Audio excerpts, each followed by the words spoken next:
네, 결국 25%에서 15%로 낮추기로 합의가 됐습니다. 이 협상 타결과 관한 자세한 내용 정리해 주시죠. 그렇습니다. 불확실성을 제거한 네. 그런 협상이었다고 볼 수 있을 것 같고요. 방금 전에 차인크께서 말씀하셨던 대로 핵심은 상호 관세가 기존의 25%에서 15%로 큰 폭으로 낮아졌다는 겁니다. 그동안 우리 이제 상호 관세는 25%가 유예됐던 것인데 이것이 15%로 자동차 관세는 15%로 또 일괄적으로 적용이 됩니다. 우리는 미국의 3,500억 달러의 투자 펀드를 조성하기로 했고요. 일 중에서 이제 1,500억 달러는 바로 조선 협력과 관련된 부분입니다. 네. 국내 쌀, 소고기 상당히 좀 민감하게 여겨졌던 분야 아니겠습니까? 이 부분에 대한 추가 개방은 없는 것으로 협상이 됐습니다. 한국은 미국에 3,500억 달러 투자 예정이라는 말씀드렸고요. 1천억 달러 상당은 LNG 또는 기타 에너지 제품을 구매하는 것 계속 이야기가 되어 왔던 부분이고요. 추가 투자는 한미 정상회담 때 2주 후에 이제 미국에서 백악관에서 이재명 대통령과 또 트럼프 대통령이 만날 예정입니다. 이때 공식 이제 발표가 될 예정이고요. 자동차, 트럭 등 미국산 제품은 또 우리가 수용을 하기로 합의를 했습니다. 예정보다는 좀 빠른 단판입니다. 이 구윤철 부총리와 스콧 베센트 재무장관의 회담도 이제 이어질 텐데, 네. 근데 그럼에도 불구하고 그것 이후에 트럼프 대통령의 반응이 나올 것을 생각하는 오히려 트럼프 대통령이 한국 협상단 와라 어디로 백악관으로 와라 그래서 일종의 이런 속전속결형 이른바 트럼프식 협상 전술이 전개된 것으로 보입니다. 네, 말씀하신 것처럼 당초 오늘 밤이었습니다. 막판 담판을 벌일 예정이었는데 갑작스럽게 이렇게 트럼프 대통령이 전면에 나선 배경, 뭔가 이 사안이 조금 더 긴급하게 다룰 필요가 있다 이렇게 봤던 걸까요? 네, 두 가지로 제가 말씀을 드릴 텐데 한 가지는 이런 협상을 좀 질질 끄는 스타일이 아닙니다. 그러니까 네. 어느 정도의 협상안이 조정됐다고 보고 트럼프 대통령은 이럴 때 이제 직접 나섭니다. 네. 한국 대표단과 직접 만나겠다. 그래서 이제 그 내용을 확인하고 완전하고 포괄적인 무역협정이 이루어졌다.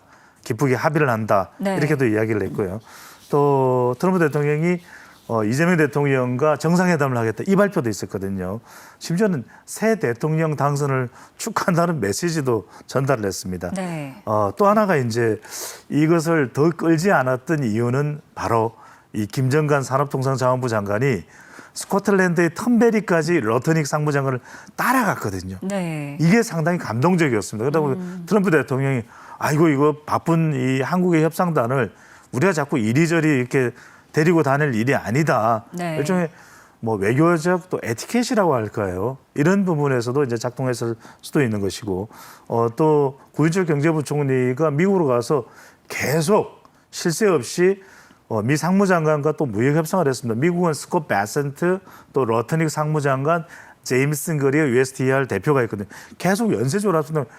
미국 협상단도 놀란 거죠. 이야, 한국이 정말 끈질기게 최선을 다해서 하는구나라는 것에 대해서 조기 합의가 지금 또 하나 흥미로운 것 중에 하나는 트럼프 대통령이 약간 주말 가까이까지 이어지는 거 싫어합니다. 네. 그러니까 이게 31일 날 하고 이후가 되면은 8월 1일 막 주말 미국은 금요일 정도도 주말로 잡거든요. 안 돼.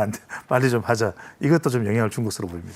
네, 또 두 정상도 곧 만나게 될 것으로 보입니다. 2주 이내에 이재명 대통령과 백악관에서 정상회담을 열기로 했죠.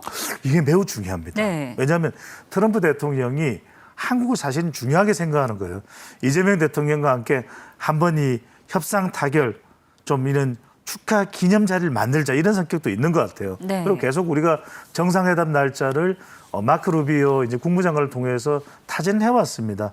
이제 조현 외교부 장관이 해왔는데 그런 부분에 대한 답변이라고 볼 수 있는 것이고요.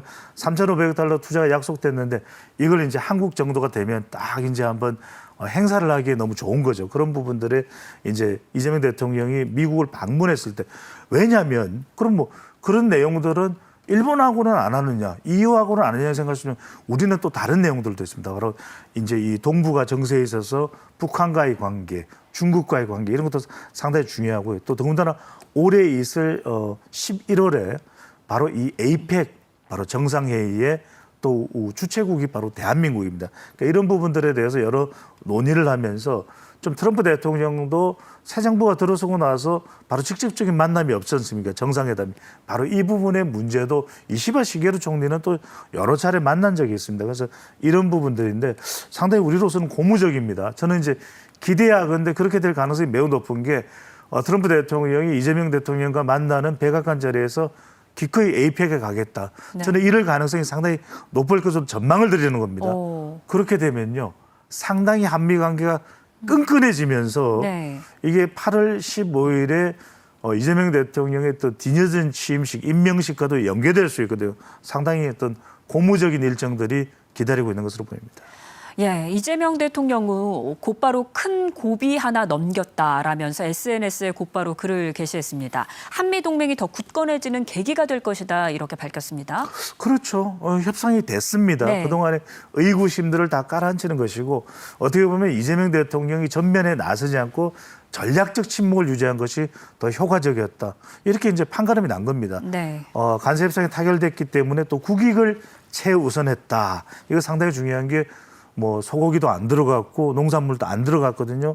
방위비도 지금 별다른 이야기가 없습니다. 이건 상당히 우리 국익으로서는 좋은 부분으로 볼 수 있는 것이고 큰 고비를 넘었다. 이런 표현을 했습니다. 주요 국가 같거나 더 좋은 조건이다. 예. 이런 부분도 상당히 우리에게는 잘 협상을 했다 이렇게 볼 수가 있는데 이재명 대통령이 촉박한 기간 여건 속에 국익을 최우선적으로 협상을 했다. 그만큼 실무자들이 열심히 했습니다. 우리 경제계의 재계 인사들도 상당히 큰 도움이 됐고요. 특히 우리의 무기는 조선과 반도체입니다. 네. 이번에 미국 시장 진출을 돕는 역할이 됐던 것이고요. 호혜적인 결과를 도출해내는 것이 중요하다. 여기서 이제 제가 짧게만 시간이 없으니까 말씀드리면 삼성이 또 이 테슬라의 AI 칩을 공급하기로 했지 않습니까? 어떤 분들은 일론 머스크와 트럼프 대통령 사이가 안 좋은데 이런 뉴스가 나오는 게 안 좋은 거 아니냐 생각하는데 그렇지 않습니다. 트럼프 대통령은요. 머스크 테슬라에 지원하기로 한 거 다 지원하기로 했다. 그다음에 일론 머스크가 잘 돼야 된다 그런 이야기를 최근에 했어요. 네. 그러니까 두 사람 관계가 그렇게 틀어졌다고 볼 수가 없는 겁니다. 그다음에 이걸 통해서 이재명 대통령과 또 김용범 정책실장이 강조했습니다. 한미 동맹이 더 강하게 거듭나는 그런 또 계기가 될 것으로 보입니다. 네, 미국의 발표에 이어서 우리 정부도 곧 브리핑을 열었습니다. 김용범 대통령실 정책실장의 브리핑 들어보겠습니다. 미국이 한국에 8월 1일부터 부과하기로 예고한 상호관세 25%는 15%로 낮아집니다. 협상 과정에서 우리 정부는 국익을 최우선으로 감내할 수 있는 수준 내에서 상호 호혜적 결과를 도출한다는 원칙하에 협상에 임했습니다. 추후 부과가 예고된 반도체, 의약품 관세의 경우에도 다른 나라 대비 불리하지 않은 대우를 받게 될 예정입니다. 가장 주목할 만한 점은 미국과의 조선업 분야의 협력을 확대하기로 한 것입니다. 한미 조선협력펀드 1,500억 불은 선박 건조, MRO, 조선기자재 등 조선업 생태계 전반을 포괄하며 우리 기업들의 수요에 기반해 구체적 프로젝트에 투자될 예정입니다. 네, 상호 관세도 15% 그리고 자동차 관세, 이 품목 관세가 상당히 관심을 모았는데 그렇죠. 네. 우리 쪽에서는 12.5%를 끝까지 주장을 했지만 이제 15%로 결국 합의를 도출을 했어요. 이 부분도 저는 좀 접점이 있을 걸로 봅니다. 왜 네. 우리가 12.5냐면 일본이 일단 12.5로 발표가 됐습니다. 예. 근데 미국이 아니야. 한국과 이제 우리가 주장한 거에 대해서 15%로 자동차를 한다고 이야기했으니까 다른 국가와 차별 없다고 한 이 부분이 중요한 것 같아요. 그래서 네. 일본과도 최종적으로는 15%를 하든지 아니면 우리도 12.5%로 조정해 줄 가능성이 상당히 높다. 왜냐하면 트럼프 대통령이 정의선 현대차 회장에 대해서 불이익은 안 생기겠다고 분명히 이야기를 했어요. 네. 이 부분이 저는 강조될 것으로 보이고 또 하나가 이제 트럼프 대통령이 이번에 상당히 매력적으로 우리 제안에 대해서 반응한 것이 조선입니다. 네. 그러니까 조선은 우리가 중국은 규모가 크지만은 기술력은 전 세계 1위입니다. 예. 그러니까 이 부분이고 실제로 트럼프 대통령이 이 트럼프 이 그룹의 CEO 시절에 한참 전입니다. 지금의 하나오션, 거제도의 대우조선소, 옥포조선소를 방문했던 적 그때 감탄을 저지른 지릅니다. 와, 이런 조선소가 있구나. 네. 미국에도 있었으면. 그런데 지금 하나오션이 미국의 필리 조선소를 상당히 손해보면서도 지금 운영을 하고 있거든요. 그래서 네. 이번에 한미 조선협력펀드 1,500억 달러 조선업 생태가 보는데 지금 하나 시스템에서도 계속해서 지금 손해보면서도 인력들을 양성하고 있어요. 이런 점들을 트럼프 대통령이 모를 리가 없습니다. 그래서 네. 미래 선박 분야에서 시너지 창출을 기대한다. 이제 이 조선업의 제조 능력을 미국이 다시 회복한다. Make shipbuilding, American shipbuilding great again. 이게 이제 마스가거든요. 그러니까 네. 이게 이제 되는 것이고 또 하나가 이제 반도체. 이재용 회장도 미국으로 건너갔죠. 투자 펀드가 2천억 불이 네. 조성이 됩니다. 프로젝트 산출물에 대해서는 미국 정부가 인수를 책임지기로 했기 때문에 우리로서는 상당히 좀 안정적인 상태에서 운영이 가능한 것이고요. 일본보다 작은 3,500억 달러 투자 펀드가 조성되는 거죠. 유럽, EU보다는 훨씬 작습니다. 조선업을 제외하면 일본의 36%에 불과하다. 이런 잘된 협상이라는 평가를 받을 것으로 보입니다.